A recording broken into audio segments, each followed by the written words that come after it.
Emmerdale's been home to its fair share of extraordinary drama. But now a very different kind of real-life excitement is on the way. For the very first time, the cast of Emmerdale are throwing open the doors of this iconic Yorkshire set to host a unique First World War centenary street party.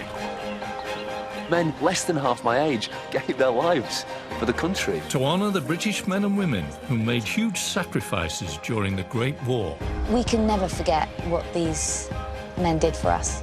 A host of Emmerdale's most famous faces, old and new, are about to leave the set behind and step back 100 years into the past to celebrate the lives of unsung local heroes who drove the war effort. I consider myself quite a strong woman, but these women were a different kind of breed. From woolpack chef to the real wartime cook. This is a catastrophe. Village vicar to the battlefield priest. Telly farmer to the real country land girl. And Emmerdale vet to the real frontline vet. The weight of responsibility on that man's shoulders is amazing. The cast of one of Britain's favourite soaps will uncover the extraordinary stories of these remarkable British men and women, who will be honoured when the cast come together to host their very own Emmerdale Armistice celebration. Tonight. I could do the cow vaccine today, if you like.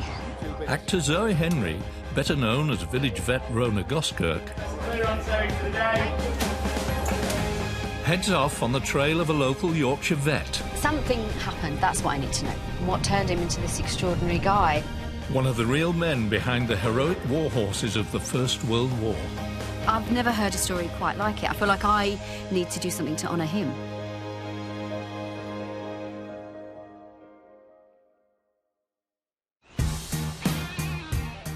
Emmerdale was based within a real Yorkshire community, Eshold. And 100 years ago, working horses were at the heart of rural village life. But for TV vet Zoe, it's a whole host of animals that keep her village practice busy. Apparently, they're all here for their annual vaccinations. Now she's leaving Emmerdale behind to set out on a journey to uncover the story of a real Yorkshire vet at the outbreak of World War I. It's an exciting little adventure for me. All Zoe knows is he lived not far from the set. Stories get buried in history, don't they? And that's really exciting.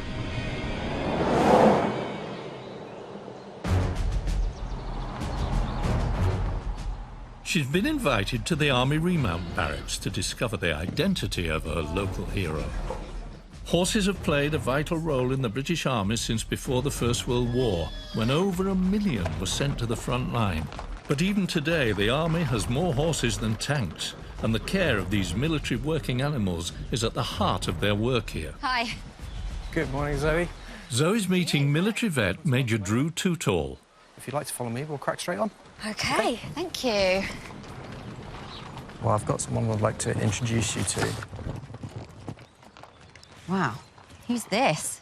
This is Joseph Abson. He's a 55-year-old veterinary surgeon who decided to do his duty to serve his country and signed up to the Army Veterinary Corps. And he was 55 when he went? 55 when he went. Wow. Joseph had already reached the life expectancy of a British male in 1914. But instead of planning a gentle retirement, he decided to leave his practice, his wife Annie and his son behind, and volunteered to look after the vital war horses on the front line. It's hard enough joining the military at the best of times, but to do it in the midst of war, at that age, it must have been absolutely extraordinary and terrifying. Joseph would have had little idea what to expect on the Western Front. But with these incredible war horses already fulfilling cavalry roles, moving supplies, guns and ammunition, and transporting the wounded to hospital, he knew his skills were needed. What an incredible guy.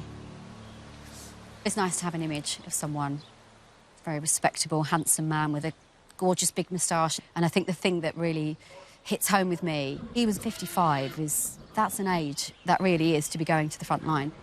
So I'm desperate to know what happened to him. On camera, Zoe's character, Rona, Did you put it on a bill?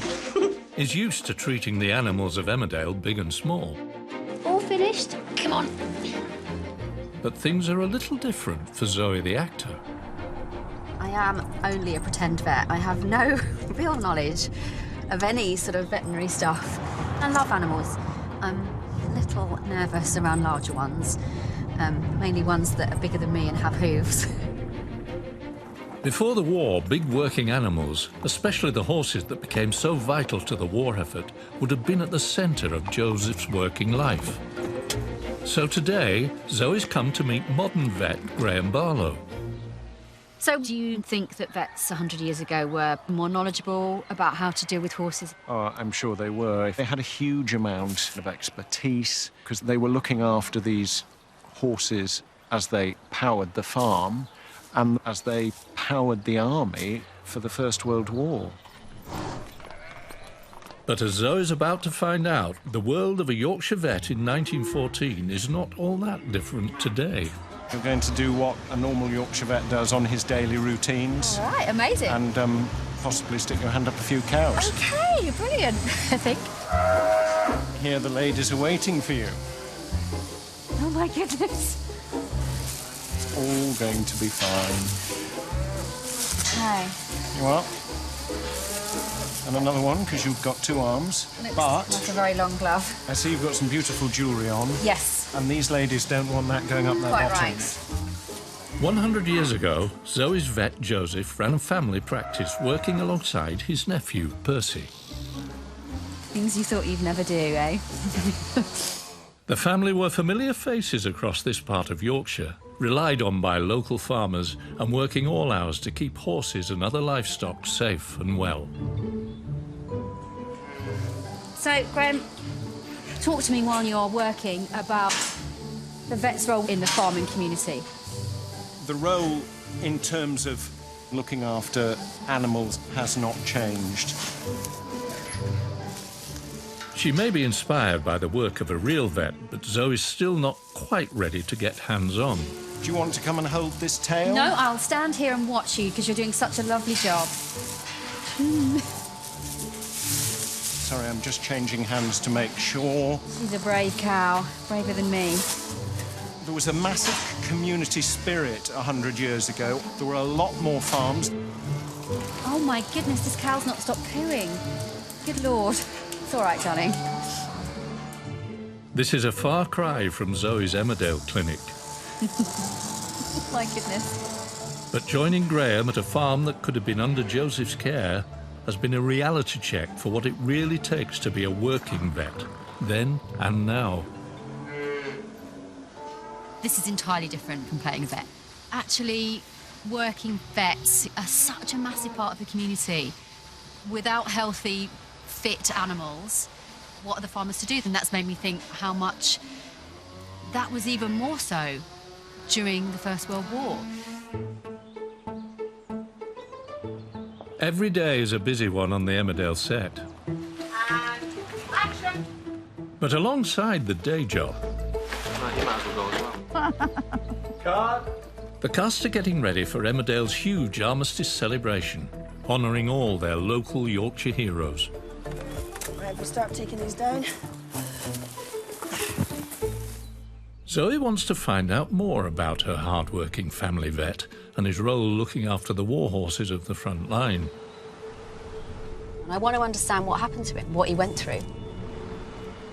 The equine injuries Joseph was about to face in France were unlike anything he'd encountered back in Yorkshire. Zoe's been invited back to join Major Drew Tootle to uncover the rapid advances Joseph and his small team of veterinary colleagues were forced to make to deal with the shocking conditions of the Western Front. Good morning, Zoe. Hello again. At the start of the war, the army only had 25,000 horses at its disposal. Oh, bless him. By the end, it had purchased over 500,000. Drew's team are about to perform a routine operation on a lame army horse. Thank you. There you go. Thank you. This horse, he currently doesn't have a name. He goes by the number 8834. As the war waged on, Joseph and his fellow veterinary surgeons needed to find a way to treat the wounds they were seeing more effectively. It has been referred to as the horse-drawn war. It was recognised they were important, and so the care and commitment was provided for them. As his war diary reveals, Joseph was instrumental in setting up some of the first advanced dressing and triage stations for the horses. He was passionate about their care, organising how they were fed, checking they were healthy, and charting their recovery. So what you're seeing here, Zoe, is really the legacy of the First World War.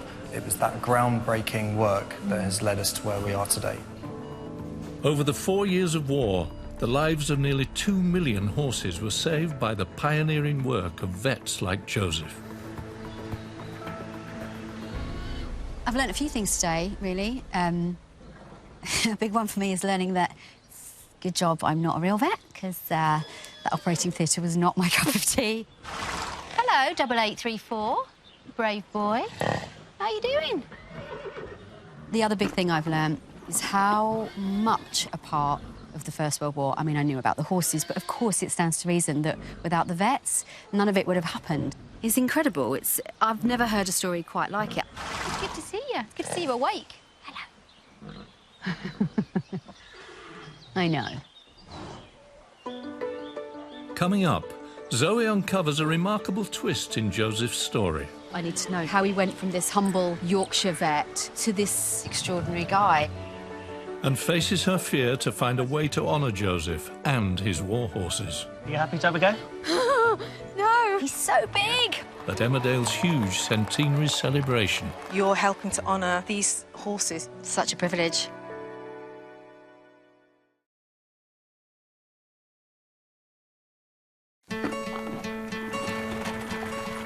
For the cast of Emmerdale, it's all hands on deck to get the village ready for their armistice event, celebrating the unsung Yorkshire heroes of the First World War. I'm excited that we are remembering them in this parade. On-screen vet Zoe Henry is following in the footsteps of Joseph Abson, the 55-year-old vet who left behind his rural practice to revolutionise the care of the great war horses of the front line. The easy route for anybody would be to say, no, thank you, I won't go to war at my age, but he didn't do that. Zoe's journey has taken her from the Yorkshire farms under his watch to highly specialised equine surgery. I mean, he must have seen some horrific things and he must have been in awful conditions. And now Zoe's tracked down 2 people who might be able to give her the next chapter of Joseph's story. Claire? Hi, I'm Zoe. Hello, Oh, Jennifer. hello. Nice to meet you. Thank you. Claire Harvey and Jennifer Day are Joseph's great and great-great nieces. So, ladies, I know very little about Joseph, so can you colour in the picture a little more for me? All I've got is a paper trail, really. It's a bit of a mystery as to what happened during the war years, but I feel very, very proud of him, and he's a very hard act to follow. Are you a vet as well? Yes. Ah, OK, right. She got the veterinary genes, so... I had no idea that there were any ancestors that had also been vets. It was a complete surprise to me. And I assumed Claire would know that she had a vet in the family, but somehow she didn't, so... What can you tell me about Joseph's experience, what he got up to during the war? So this is a photograph, and this is Joseph just down here. And what I particularly like are his sort of mischievous, kind eyes. And this was his prayer book that he took away to war with him. But what's so lovely is to think he held that in his hand. He maybe had it in his pocket at key times during his period of service. July 20th, 1916. Wow, that's amazing. But this is all the information Claire and Jennifer have about Joseph's time on the Western Front. On his return from war, he was Treasurer of the Royal College of Veterinary Surgeons and President of the Veterinary Medical Association, which are 2 very eminent positions and suggest he was really a mover and a shaker. Almost a sort of post-war super vet, really. Wow. Ladies, thank you so much. I've learned so much. Thank you, Jennifer. It's been left feeling a little baffled by how little they know of his involvement. So what I need to understand now is how he went from this humble Yorkshire vet to this lauded, very well-esteemed vet after the war. Something must have gone on, something extraordinary. I need to know what happened to him. Joseph was one of over 1,000 officers serving as veterinary surgeons across the war. But although very few recorded their experiences, their success rate speaks volumes. The British Army veterinary hospitals in France receive 552,000 injured horses. Nearly 3/4 of them returned to their duties. Something happened, something changed, Joseph. So that's what I want to understand. To shed light on Joseph's role in this, Hello. Graham? Hi. Zoe's come to meet military historian Graham Winton. So, Graham, before the war, Joseph was this well-respected vet. And then I know afterwards he went on to great things. What can you tell me? Joseph was a very experienced vet. The army was desperately short of skilled, qualified veterinary officers, so he would have been absolutely perfect. And would he have been hands-on still? As you see from his war diary here, he's preparing advanced dressing stations, advanced collecting stations, so that horses that are actually wounded go back to a base hospital. His workload was phenomenal. Zoe's Yorkshire vet helped establish new ways of looking after horses injured in battle, with advanced dressing stations offering a more hygienic way of providing treatment to more animals than ever before. He had stepped up from working in a small practice to overseeing hundreds of men, all tasked with the same imperative: to keep the nation's war horses fit and well. If he hadn't done his job properly, the army would have actually failed during the war. Wow. He was promoted to the rank of major, in charge of a division of over 5,000 horses that would be required for artillery units, for transport, for field ambulances. He's quite exceptional. He was in charge of a whole division? Yeah, it's a performance which is recognised by the award of 2 mentions in dispatches. 1 is good, 2 is particularly good, and it appears that he got those for bringing back wounded horses during the Battle of Loos in 1915. Very brave man, then. He's also awarded in 1916 the Distinguished Service Order, the DSO, a very high honour for an officer to receive this award, and of course it's awarded by the King. This was one of the highest military honours bestowed on anyone from the Veterinary Corps. His awards clearly shows that this man is dedicated to his role with the horses during the war. Absolutely dedicated. It's amazing. He's amazing, actually. From running a humble Yorkshire practice to being honoured by the King, Joseph gave his all to protecting the horses he loved. I knew before I met with Graham today that Joseph was this incredible guy. I don't think I'd quite prepared myself for how incredible. Putting yourself in that position and choosing to go to war could have been the end of him. But it was clearly the making of him. I mean, he's amazing. He really is. Now it falls to Zoe, as it has her castmates, to find a personal way to commemorate this forgotten hero of World War I. It's very nice to welcome you guys to our village. At the Emmerdale Armistice event, Joseph worked hard for his war horses, ensuring that as many were repatriated back to Britain as possible.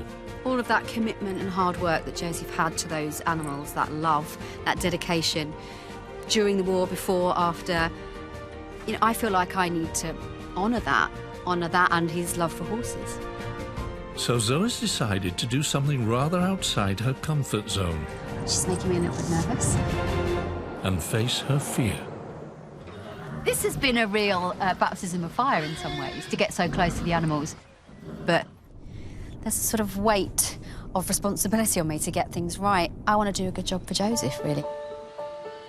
Zoe's come to the Horse Trust, where military animals are sent to retire, in the hope Mark Avison can help her get hands-on with Joseph's beloved horses. Hello, Mark. I'm Zoe. Hi, Zoe. Nice to meet you.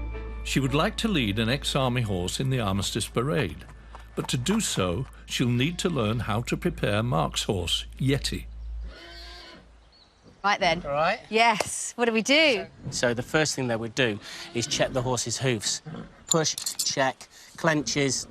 It's all done. Yep. The next thing we do is then making sure that we're actually just flicking it out. So we work from the front to the back, flick everything over. You happy to have a go? OK? It's only now that the true scale of the task she's taken on is hitting Zoe. He's so big, I can barely reach. It takes hours of practice to learn to dress an army horse correctly, but Zoe's got nowhere near that long. OK? Yeah. OK, saddle. It's heavy. It is Be really positive. heavy. OK. I'm a little worried I'm not going to be able... I might need a hand with this. It's no fun being this short, I can tell you. Right. Sorry, Yeti. Yeah, I know. That's how I feel as well. It's heavy. It's really heavy. It's a lot harder than I had anticipated. Sorry, Yeti.